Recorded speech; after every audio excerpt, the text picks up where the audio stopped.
Welcome to the Shellonomics Podcast, your source for pure Teenage Mutant Ninja Turtles entertainment, presented by King Mictus. All right, guys, another episode of Shellonomics. We are very, very excited for this one. This game is getting some DLC next week, so what a blessing and thrill it is to be talking with somebody who actually was a part of this game's success.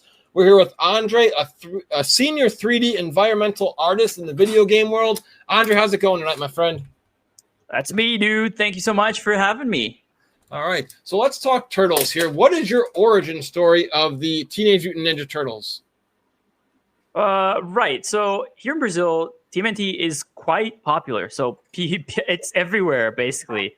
But I grew up I was born in 1999. And I grew up in the 2000s. So I grew up with like Raimi's Spider-Man, the CG TMNT movie from 2007, I believe, if I'm correct. I don't want to upset any hardcore fans. You're okay. Yeah, hell yeah. That's my favorite depiction. I did watch the 80s show, the 2003 show as well, which is, I really enjoy that one, the animated series. I'm really afraid of getting stuff wrong. That's okay. Yeah. But as I was saying, like the CG 2007 movie has a movie tie-in game, and I played the heck out of that game. And really, I must have had like 200 or more hours because back then PS2 you didn't really count the hours on, you just played it, but yeah, I spent so long on that. And that was one we just talked about this in one of my Twitch streams earlier. Was that game you're talking about was also on the Xbox 360, and it was fun to play it on there because that's where achievements were too. So actually a little more of incentive to play on your dream journey. And no, go right ahead. Oh no, I was gonna say recently I got an Xbox recently, and I used to have a 360. I had to sell it to actually buy a GPU to study 3D. We can get into that. Yeah. But the achievement sound is so nostalgic. I just love it so much, and just getting an achievement is so satisfying. I feel like that's gotten away from us a little bit. Yeah, it has. There's actually it's just a badunk, and it's just, even if you're just turning the game on, they'll have some random ones like, hey, find a pizza, find the hidden door, and you're like, oh, it's so cool. Yes. And that's why it's fun to play, Splintered Fate on Steam, because they still have some achievements there you can unlock while you play. Yeah, that was one of the great things about the game, is that we have very engaging achievements, right? And yeah, it's something I definitely enjoyed from like playing on Steam. Yeah, exactly. So one more thing about the 2007 Turtles, and then we'll get into a little more on your career here. So was it, again, you saw us when you were 8. So how did it feel watching this? Did it feel dark and edgy like when you saw Leonardo and Raphael go at it? Yeah, dude. Yeah. And I mean, I was really a fan of Shadow the Hedgehog already at this point. And so, like, Raph being the vigilante and stuff, and them going at it, it was sort of that shadow edgy energy, And I was an emo kid, so I was living for that, dude. And in the game, you got to play as him and do some like parkour, some battle and stuff. It was really, really very striking, and it's something I think about like regularly. And those games were nice too, because that was the era where I grew up in the old G Nintendo era with NES, Super Nintendo. What was nice about this TMNT game we're talking about real quick too is you had unlimited continues. So as a kid, if you struggled in that boss fight, you saved right there. You didn't have to go all the way back to World 1. I really enjoyed it. I like the synergy too, like with those team up combos where you could like throw each other from building to building. Yes, dude. Yeah, the platform was great on that. Yeah. Yeah, that was a good time. So where did this gaming artist dream or vision come from? How did you feel this was your calling in your line of work here? Dude, so the year was, I think it was 2007. So emblematic year for we're talking. I was not supposed to be playing this game when I did, but I didn't have a PS2. So fun fact about Brazil, or not so fun, is games were quite hard to come by, and very expensive, kind of difficult. Usually what we would do is we would go to somewhere called a LAN house. You probably had those, right? So it's someone that had PCs, and you could rent out like a set time, etc. They would do that for consoles as well. So this particular LAN house I went to in my neighborhood, all the neighborhood kids would go there. No one had a console at home, etc. And they had PS2s, and I think the PS3s and Xbox were just coming out or had just come out. So had some of those too. And first time I walked in, I was gonna rent out some movies with my dad, and then I saw these people like playing or doing something. I'd never seen video games before. Took me long enough, right? But anyway, I saw these people playing. I was like, wait, what? What is this, right? And I saw someone playing God of War 1 for the PS2, right? And I saw the enemies come out of the ground, the VFX and stuff, and then Kratos, like I didn't know his name was Kratos, of course, but this character flinging his swords, and it was like something clicked. I was like, "What is this? And how do I get my hands on it?" And most importantly, when I did get my hands on it, I was having these experiences, and I wanted to provide these experiences for people. Like something clicked in my brain. I was like, "Okay, this is what I'm gonna do," right?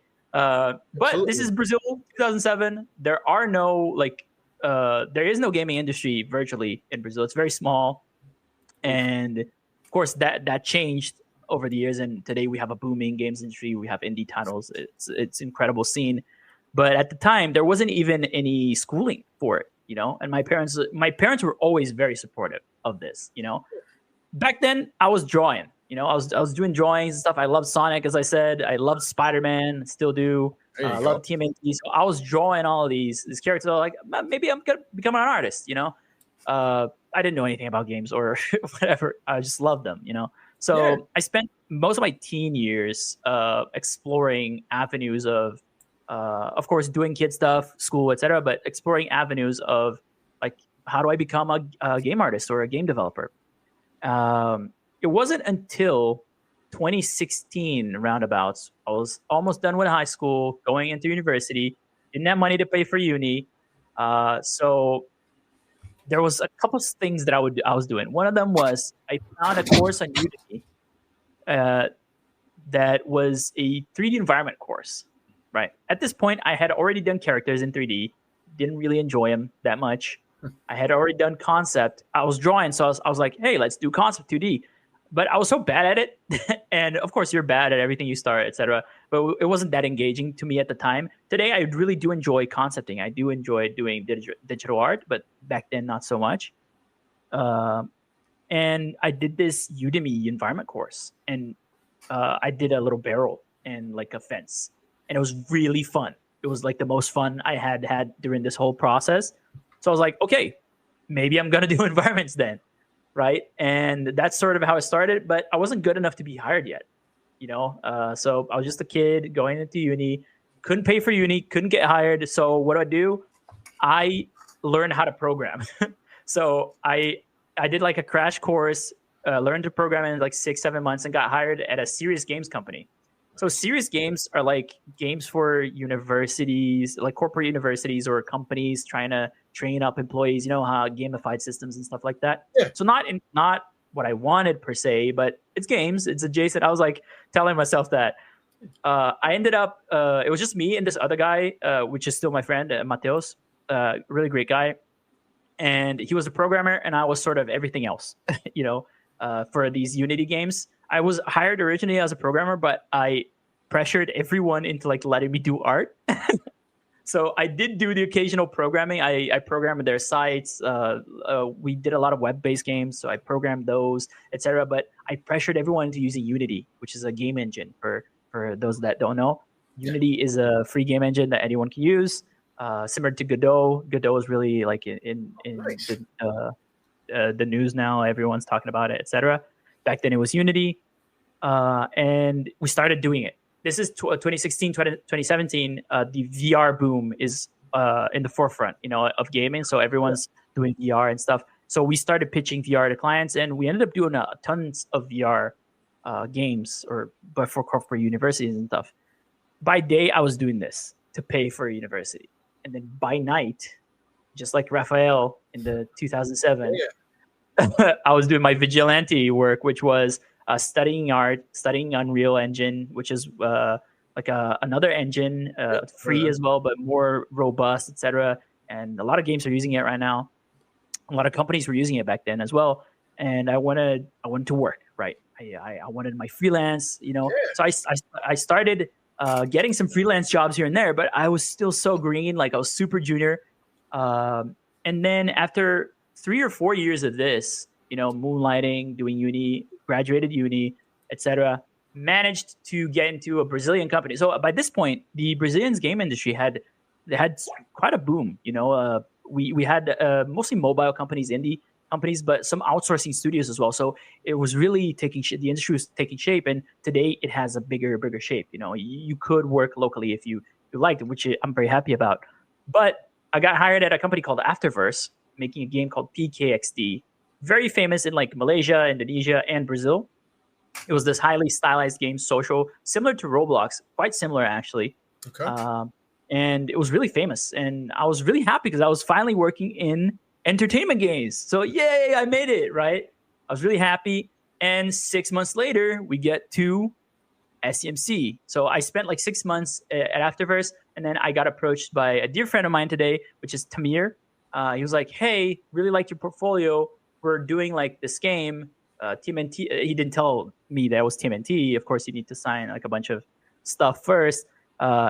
And I was really stoked, man. I did an interview with the art director at the time, and still is Eduardo Gonzalez, and at the time Chance Rowe has since left the company, but Ed is still there. He was the art director for the project all the way through. And I started my journey at SMC, spent the last 3 or 4 years there. I don't recall exactly how much time I spent there, and went on to a different adventure earlier this year.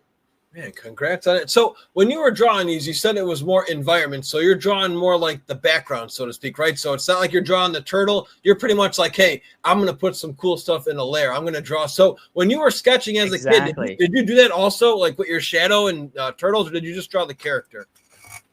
I just drew the character. Yeah, no, okay. I never thought that I would be doing like environments and stuff. Okay. And I make these environments in 3D. So I'm doing like, I'm modeling like the actual, like the chair or the bricks and stuff, and laying them out in the 3D space. So it's much different than 2D. And I wasn't prepared. When I was a kid, I wasn't prepared for like all of the different things that were involved, for sure. So you went to school, like you say, that's how it usually is in life though too. You got to stay hungry, and you're not annoying, but you just have to keep knocking on the door, and eventually one's going to finally open. So congrats on that. And real quick with your video games here now, just because with everything going up in price now, Nintendo Switch 2, how much was a difference in game? Like, let's say a game in the States would cost $50 or $60. Did it cost you an additional $10 or $20 to get it overseas, or back in the day, if you can recall? I'm just curious on that. Yes, it's multifactorial. So one of the things is nothing used to be manufactured here. Some stuff is, but it's not as industrialized. So we imported a lot of stuff. So heavy taxation on imports still to this day. Yeah. Around 2011 to 2013, it got better. So we had parity, especially because the real was 1-to-1 with the dollar. So it was much easier. But today, the dollar is worth 5 times more than the real. So $60 game is 500 or so reais, Brazilian reals, which is my currency. Sure. And the minimum wage is 1,500. So it's a third of the minimum wage, one game. So really not easy to get games today. And back then it was sort of the same deal. So what we would do is we'd bootleg them, man. So for instance, it's very common, and it's the case with me, that you will find someone that has never seen an original PS2 game. So an actual original in box. Like, it's usually people have only seen pirated games or pirated bootleg games. And it was really common. And that's the Brazil story with gaming is intrinsically tied to piracy. So real quick on that, just because PlayStation 2, one of my favorites and a classic is GTA 3. So did you have a bootleg GTA 3? And if you could, for our viewers hearing about this for the first time, what was the key difference in the bootleg version versus the real version? It's the same game, but it's burned into a common CD or a DVD RW. It's just the same game, but someone ripped it and got it into so. But very interesting question, because for GTA 3, not that common for there to be bootleg modded versions, but GTA San Andreas, many different bootleg modded versions made it into the PS2. I do not know how they would do it. I assume that they would get a PC build of it, mod it, and then somehow port it back into PS2. I don't know. But we would have GTA San Andreas, Rio de Janeiro. We would have GTA Goku, Dragon Ball, yeah, we have like mod menus where you can select all the different characters. GTA Naruto, I've seen. And to this day, there are bootleg copies of these being sold today because the PS2 is still very popular here. And close to when GTA 5 got announced, we got GTA 5 for the PS2. And you would boot it up thinking, I remember this was such an experience when I was a kid. I would boot it up thinking, how the hell did they make GTA Sonic? And I was like, what? How does that even work? What's that collab? And I'd boot it up, and it's just GTA, normal GTA, but instead of playing with CJ, you'd be playing with Sonic or some other character. That is so incredible how popular it was out here because, like I say, retro era here, Big Turtles guy. There's tons of modded Streets of Rage games. You know, Streets of Rage 2, very popular fighting game for Sega. Yeah. There's one with the Ninja Turtles. They even did one with the Shredder's Revenge Ninja Turtle characters. So thank you for pointing out, Andre. I never knew that, you know, bootlegs like that were that popular. So essentially, it's really like popular. When people would get a CD, you know, you'd put it in your computer, burn it, copy it on a CD-RW, put whatever kind of, you know, I guess some sort of art on there or whatever you want, and voila, here's your bootleg. Wow. Most of the times, they didn't even have art. It was just a simple writing and marking, like how your mixtape for your girlfriend with love, Stacy from Andre. Exactly, dude. Exactly. And it was really, really popular. And most games were like that. Wow, very interesting. Yeah, funny anecdote. I only got internet like a PC at home in like 2011, 2010, stuff like that. I was 10, 11. So I didn't get any. My game news came from magazines and stuff like that. But I didn't really pay attention to that. I was a kid, you know. So one day I rolled by the little shack or store with the bootleg titles, and I saw God of War 2. And as you know, big fan of God of War 1. Yeah. I didn't know God of War 2 was launched, so I thought it was just a bootleg or a mod or something like that. So I bought it, came home, plopped it in, and I started playing. I was like, this is not a mod. This is a new game. Like this is God of War 2. And this is an experience that can never happen again because I have internet, you know. So this is something I really cherish, that moment, and I remember it vividly because I was like, this is a new game. This is a completely different game. When did this come out? Like, so I just played it. It was an amazing experience. Dude, fantastic. So let's talk about getting into this Splintered Fate role here. Now, before this, though, like you say, you are a gamer. What was gaming like for you growing up? Like you said, it was hard to get games. Were you more of a platformer? What type of games did you play? And did you enjoy the online experience when games were starting to play online? Like because PlayStation 2 did have online, not many games, but there were a few of them. Dude, yes. I only found out that PS2 had online play many, many years later. So I never knew that. It was really not popular here, especially because all of the consoles were unlocked. So they had a chip inside them that would unlock the console, etc. So gotcha. I'm not even sure that you could connect them online, but maybe I'm talking out of my, behind your eye. Sure. I really don't know. But growing up, I would play anything, man. I really enjoyed everything. Over the years, I don't enjoy like sports games and racing games that much anymore, but I still do play them occasionally. Sure. But the games I would play most were Resident Evil, God of War, TMNT, as I said. There were I used to buy bootlegs, right? So some of these bootlegs came with emulators. So you would get like 8-bit games, 16-bit games, 32-bit games on the PS2. I have no idea how they do that. Okay, but anyway, so I would play like Mario on the PS2. I'd play Streets of Rage, like you said, the TMNT arcade games as well. Those are really fun. The Simpsons arcade games as well, really great. So I did get my fair share of retro gaming done on the PS2. Crazy to think. And then around 2011, I got an Xbox 360. And man, that really changed my life. I got to tell you. And dude, I remember the first time I saw like GTA 4 running on, because that was a big jump, man. Like from GTA San Andreas, I saw GTA 4 running. I thought it was fake. I looked at it. I was like, what are you? I thought it was a video. And then the guy said, no, yeah, you play it. And he gave it to me. And like I was running around with Nico, got hit by a car, and then he flopped around. That was like, really like one of a kind experience again, and I don't know, nowadays I don't get that much with games. Maybe it's because I understand games better now that I know how to make them and stuff, but it was so magical for me. But yeah, I kind of got lost in the question. My bad. But No, games it's okay. games I played when I was a kid, right? Yeah. All sorts of games, but mostly platformers. I enjoyed. Now, real quick with the 360, were you blessed to not have the Red Ring of Death since we can go back in nostalgia form?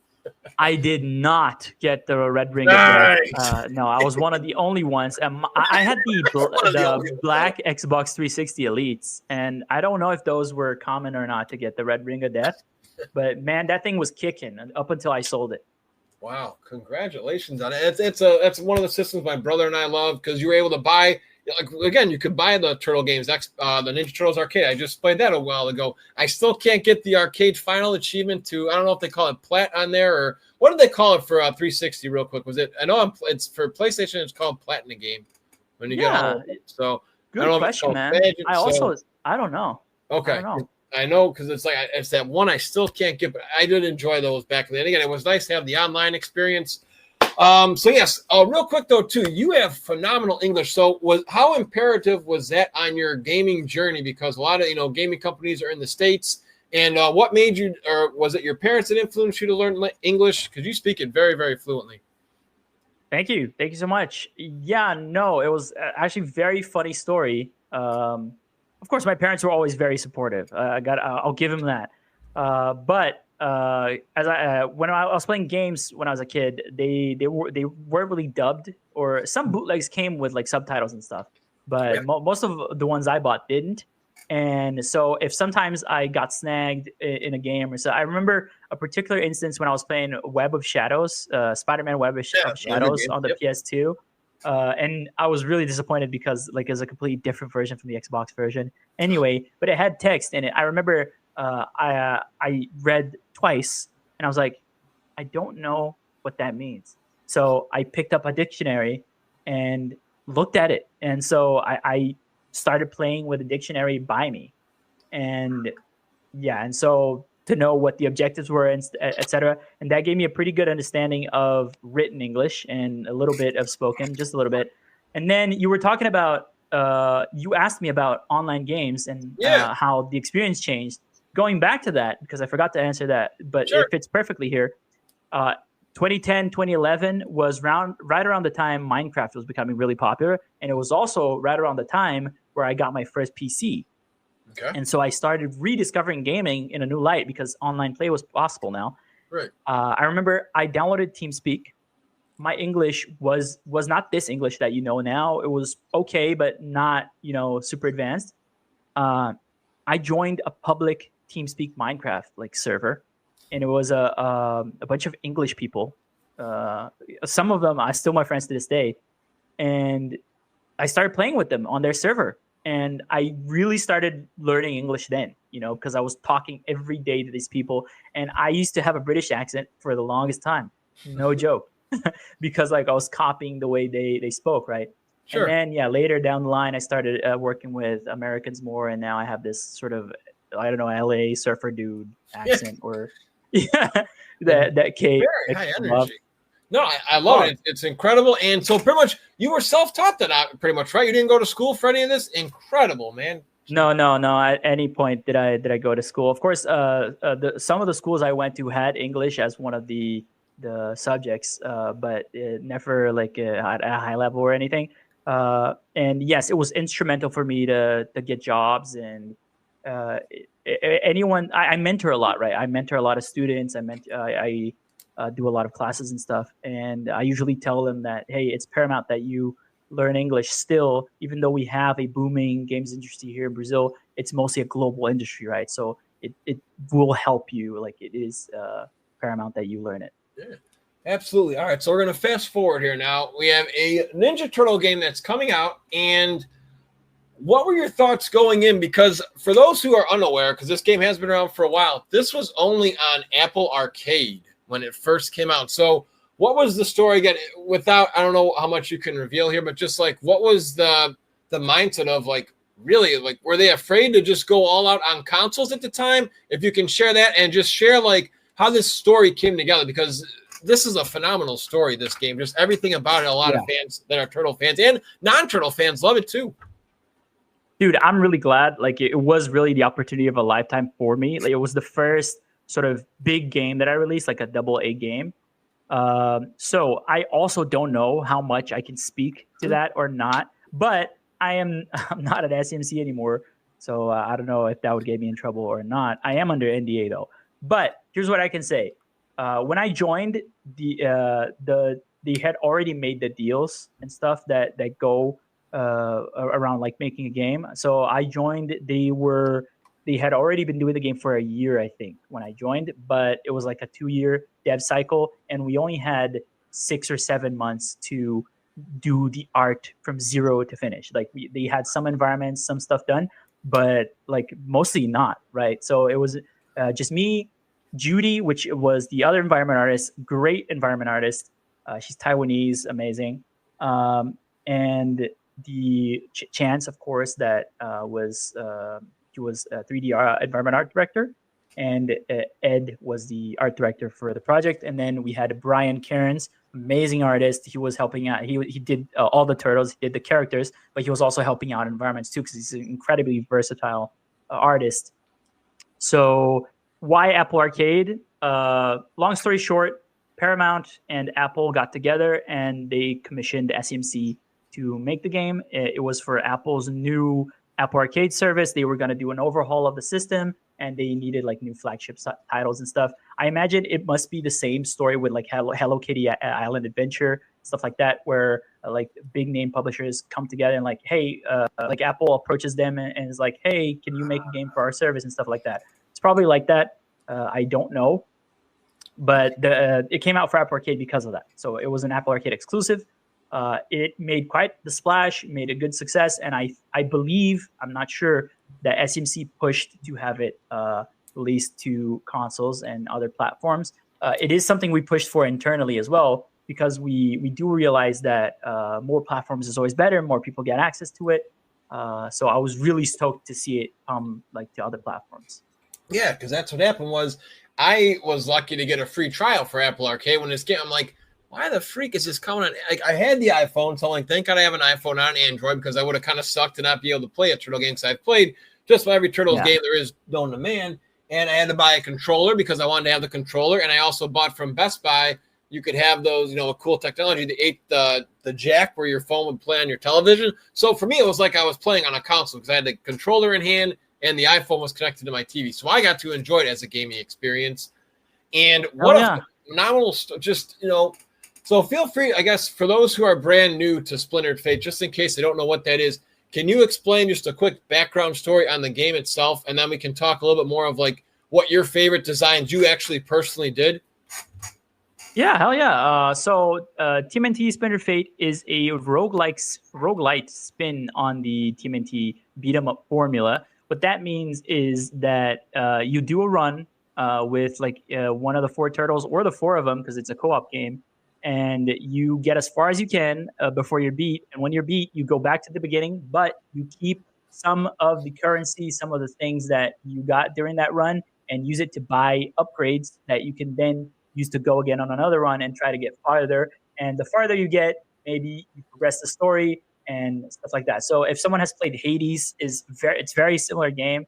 It was one of the inspirations for the game.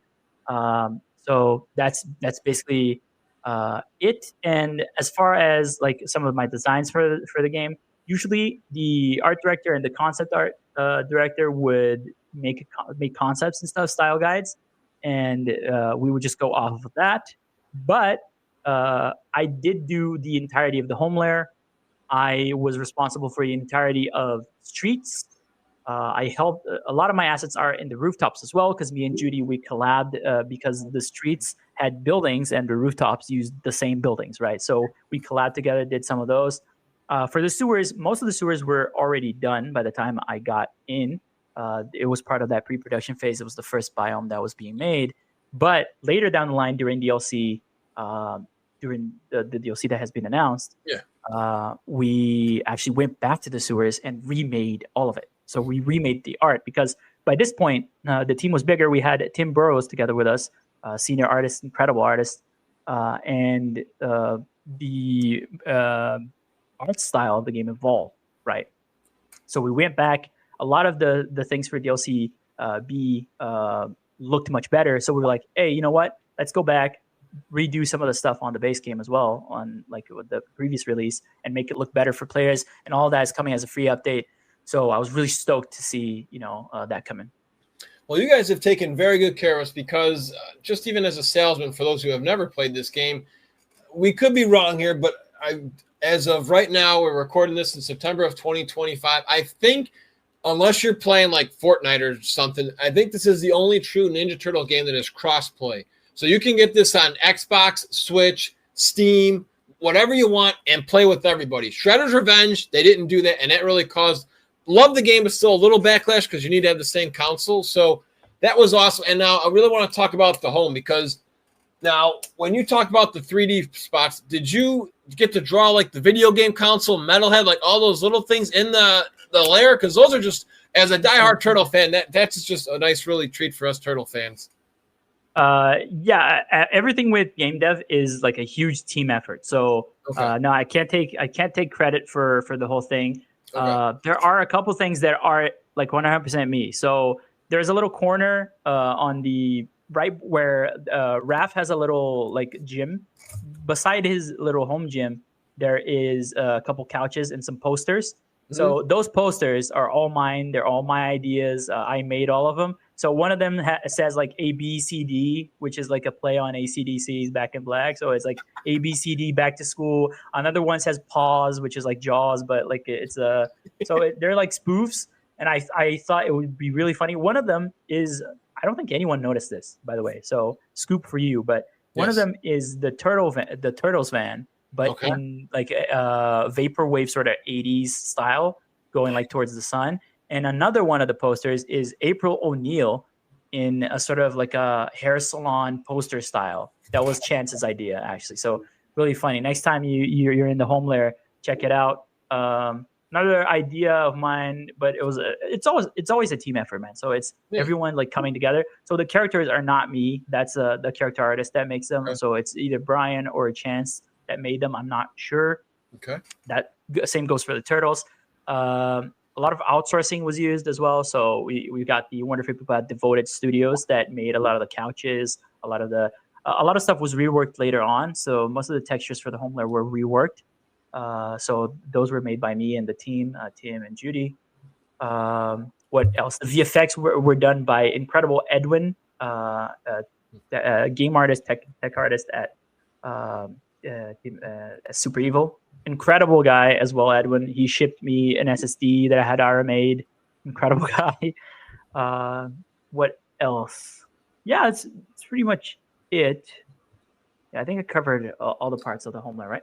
Yeah, seems like a lot of magic, though, just because that's how it was for the 1990s movie. They had a deadline with X amount of time, and it's like it's rushed, but if you love what you're doing, you just know the fruits of your labor you're going to be able to enjoy, hopefully. And, dude. It was exactly that, yeah.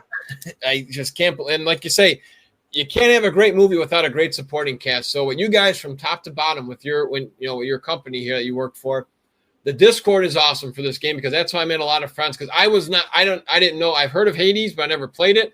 A lot of people in there were very friendly gamers if we had questions. And it's just crazy. Like, the replay value in this game is just so high, which is insane. Now, for those, again, who don't know, you're looking for your father, the Turtles. You're looking for Splinter, and you have to beat this game. Is it 9 times minimum to actually get Splintered free? Is that right? I think 9's the magic number. I don't know why they chose that, but you have that going for you for the replay value. Just tons of new people coming in all the time to play. They did a great job with the artwork for the Turtles. They actually, it doesn't feel, it's their own universe pretty much. It's just another, awesome game. It kind of reminds me of, I don't know if you ever played this on the 360. Did you ever play Out of the Shadows? That's a game that you actually can't get now, but it was a really great game that came out for the 360 and Steam way back when. They had the movie from oh man, I don't know if you'll ever be able to find it, but if you can check out a playthrough on YouTube one day. I did not play this one. Yeah, I need to check it out. I'm going to send you a link. Cool. I've played it before, but it has the movies, the first movie's theme song, but it just had that kind of vibe. So it was like a dark ninja kind of feel, and the tone was great by the voice actors. Just a whole, like you said a couple times right in this episode here, a big team effort in order to make this a success. And Now, were you surprised? Like, what were your thoughts going through when they said, hey, Andre, guess what? This game is doing so cool. We're going to have DLC, and we're going to bring Casey Jones, and we want you to be a part of this. So how thrilled were you for that experience? And please do share, like, your little tricks. So when I play, I can say, hey, that's Andre waving to me in that little spot there. Dude, I'm out of words because Casey Jones, one of my favorite characters. Like, I really love the hockey feel, even though I'm from Brazil. So I don't know how to ski, ice skate. I've never even seen snow. Right. But I don't know, dude, Casey Jones is just so iconic. Fun fact, I made an internal previs for the Casey Jones reveal trailer. So it was me and other two artists. The marketing team approached us and was like, hey, we need a trailer for the DLC. Can you make this work, et cetera? Gave us a storyboard. And dude, we went to work. We did it in 3 days. I have it on my portfolio up, actually. Nice. We did a previs in Unreal. It was an amazing experience. Really great. And then we shipped it off to an external partner. They finished it up and it looked really cool. So I was stoked when they approached me to make the DLC. During the DLC VO sessions, I got to meet Yuri Lowenthal. That he's our Mikey. He does the voice for Spider-Man PS4 as well. Wow. So, and I'm a big Spider-Man fan, so I was fangirling, So it was an amazing experience. And so I think the Punkyard Jam DLC, which is the Casey Jones DLC, is some of my best work artistically.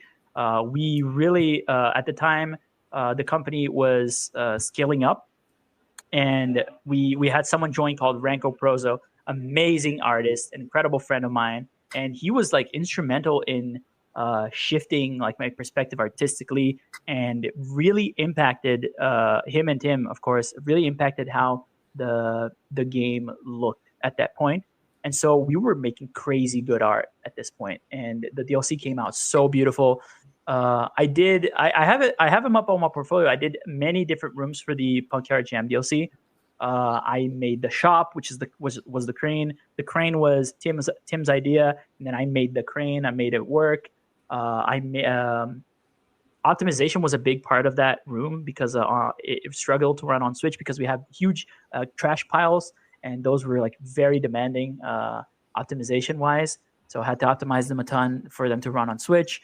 What else? Judy made some incredible rooms as well. One of her rooms has some cranes that move and they pick up trash, and I don't know if you know that room specifically, but it has some great animation on it. She collabed with the tech team, Felipe Reyes, which was our anim tech director, really great guy as well, Brazilian as well, working on the game. So yeah.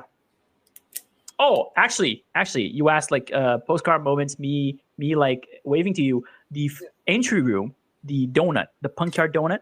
Right in this That's all me, dude. Oh, all right. Perfect. Yep. I mean, so this game still has a lot of life, and again, what's beautiful about this game, I think it's a long-lasting game just because, retro games would take maybe an hour and a half when you're good at the game. And this, I believe there's just 4 worlds. So every world takes about maybe give or take 15, 20 minutes. So if you're good and you level up, you can beat this game within an hour. And that's what keeps me coming back, because it's not a full grind unless you want it to be. Yeah. No, definitely. It's definitely a sit down, pick it up, play a little bit, go about your day. That's what I enjoy about it. And that's why it worked so well on the Switch. That's why we wanted it on the Switch as well. Yeah. And now exactly. You have Switch, you have PlayStation, Steam. People, and it's I think they can still play at home, obviously, right? Because you have your iPhone. That's where it all started. So I'm pretty sure it's still there too. So yeah, it's still on Apple Arcade. We still support all the platforms, and they all receive the same updates and stuff, same game build. So, and for those who don't know too, this game supports both. So if you want to play with your buddies at your house, there's a couch co-op availability for you old school retro gamers. But if you're if your buddy lives if I'm playing with Don in another country, you can also spot up with online play too. And we already plugged this. The cross-play is huge just because anybody can play on any platform. As we slowly start bringing this in for a landing, can you walk us through just a day in the life of these designs as to what goes on in your mind? And this is just your own. This is going to be maybe the toughest question I ask you, but how do you deal with the negativity? Because we had a toy artist on here one day, and it's like it comes with the territory. But just there are some people who are very sensitive to criticism. And in case there's somebody listening to this right now and they're like, they want to try it, but they're afraid. But you got to put yourself out there. So can you explain to us just, how many times it would take you to get, your donut, so to speak, in that DLC to get it right? Very, very tough and good question, man. I think, I'll tell a personal anecdote that might resonate with people. So in 2020, my parents lost their job. I became this is COVID. I became the only source of income in my household, right? At the time I was 19, 20. So I was ready for that responsibility, but it was still, and what happened was at that point, I really couldn't make a mistake, right? I couldn't make mistakes at that point. So I was providing for my family. It was just me. So, and this is me working remote and trying to get stuff better. I hadn't landed SMC yet. And I did land SMC, started there, but with time, it ate away at me that so much that it translated into my art. I couldn't make mistakes in my art. So I plateaued. I wasn't improving anymore. So I was just making safe art, comfortable, right? And that's right around the time Ronco sort of joined the company and stuff like that. And he helped me a little bit with that. But who really helped me was my partner, Luisa. She bought me a little gouache kit, and it really instigated me to go back to doing classical art, like physical art, instead of just digital. And I started doing it, and I don't know if you ever used gouache, but it's only mistakes because it does not behave. Gouache, it wasn't doing anything that I wanted it to do, and it was really a humbling experience. But also, it connected me again with what made me start doing art in the first place when I was a kid. Right, it was just me with myself, and just doing it, just expressing myself and using these tools and just making whatever at low stakes. And I could make mistakes again. I was free again, right? And that shifted something in my brain, and I came back to digital art, started making mistakes again, showing my mistakes and asking people for feedback and doing stuff I was not doing before and that I couldn't think of before, both artistically and just showing my mistakes and being vulnerable and that really changed my art forever because I improved a ton and I'm doing things today that I could never imagine before. So what I have to say to someone that maybe is making art and they're afraid of feedback and they're afraid of course, some people, they're just a-holes, right? They'll come up to you and they just want to tear you down. Try to identify those and filter it out, but it's difficult sometimes. But feedback, you cannot be afraid of it if you're an artist, because of course we make art for ourselves, but in terms of gaming, you have a customer in mind, the player, so you're making art for the player, and maybe you're making art for your art director too as well. There's a client, there's always a stakeholder, so you need that feedback, and it's your bread and butter and it's your day to day. So I'm going to do that donut. People are going to come back to me and say like, hey, this edge is too hard. This edge is too soft, or these shapes, they're not working. They're not readable in game. So you need to be able to think on your feet and roll with these punches and not really treat them as punches. It's about the art, not about yourself most of the time, So don't take it personally too much. Don't get too attached to your art.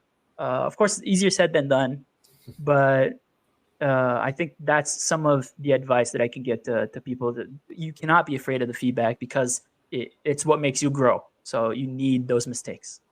Well said there, Andre. Because as somebody who buys art sometimes, I'm sure people have asked you for just commissions, and then you'll get that, you'll send it over, and it's like, because again, your job is to try and get, when you're doing commissions, you have to vision what the other person wants, not what you want the artist, but what that other person wants. And it'll exactly. Be like, it's like, how do I say this where it's not that it sucks, but it's not what I'm looking for. And you're exactly right. People have told us like, no, Mike, that's what I need to hear from you, Mike, because otherwise I don't know what you want. So there is no pressure. There is no hard feelings. If you don't like it, I'll work on it to make it to your liking. That's okay. It's the same thing with writing. You have to keep doing it till you get it right. So appreciate that, those inspiring words from you. So as we bring this in for a landing, Splintered Fate is still really hot. Check it out, guys. Next week, there's some more DLC with Metalhead coming to town. Andre, for yourself, though, do you have any other goals in 2025? Would you like to work on another Ninja Turtles game or any other, games? I'm sure Spider-Man obviously would be a huge blessing if you can get on one of those, but any goals for yourself for the rest of 2025? Dude, goals for myself, survive. So, no dying to the end of the year. No, just kidding.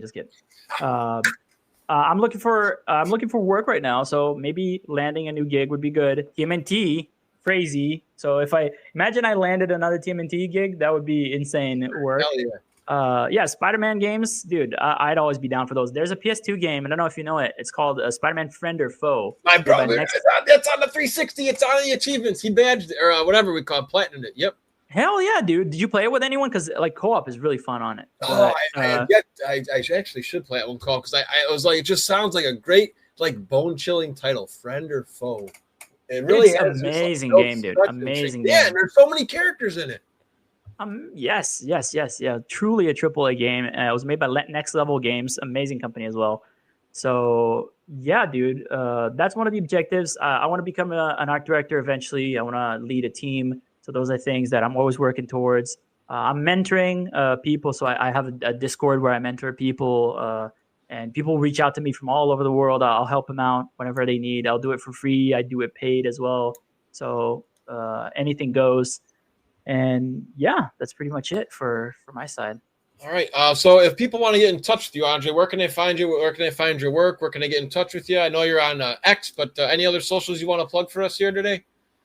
Yeah, you can find me on LinkedIn as Andre Felipe. You could just search it up. I'm pretty sure there aren't that many Andre Felipes. My art station as well, if you want to just check out my work. Learning Curve Art is my name on Gumroad and YouTube. So that's more of my brand, if for mentorships and for posting educational videos and stuff. I do that all the time. That's pretty much all my socials, I think. Yeah, mostly LinkedIn, Twitter, or X. Right. And yeah. Excellent. Those. All right. One final question here. Now, I have never been to Brazil, but turtles like pizza. So is there any good pizza out in Brazil? And if so, what's your go-to pizza with toppings? Dude, amazing question. So yes, pizza is huge in Brazil. We have some of the best in the world, according to some guides and stuff. Yeah. Okay. Some great pizza, authentic Italian pizza, because a lot of Italian diaspora came here to Brazil, Japanese diaspora as well. So a lot of people from all over the world here in Sao Paulo, where I'm from. My favorite pizza has to be margarita pizza, Italian, Naples style for sure. There's a place right down the road from where I live. Really authentic pizza, great. So yeah, just your marinara and cheese, dude. That's all you need. Dude, it's good to hear that good pizza exists out of the U.S. and A. Very, very cool. Yeah. Andre, we appreciate your time. We hope you get some work real soon. And thank you again for all the contributions you've had to Splintered Fate. Us Turtle fans appreciate it, buddy. Dude, hell yeah. Thank you so much for showing the game in such a positive light and hosting me. It was an amazing experience. And I hope everyone enjoys the new DLC that's coming out. We poured our hearts and souls and minds into it. And hopefully many more to come. Another episode of Shellonomics is in the books. If you guys have not yet checked out all of our other amazing episodes, we've had amazing guests. We've talked about the 1987 cartoon, 2003 cartoon, Next Mutation, coming out of their shells, video games, the comics, crossover comics like Batman and the Power Rangers, and tons of amazing content with you guys, the fans. Be sure to stop by our YouTube channel, Spotify, and Twitch. And if you have somebody who'd like to be on the show, get in touch with us at kingmikedas@gmail.com. That's KINGMIKEDAS@gmail.com.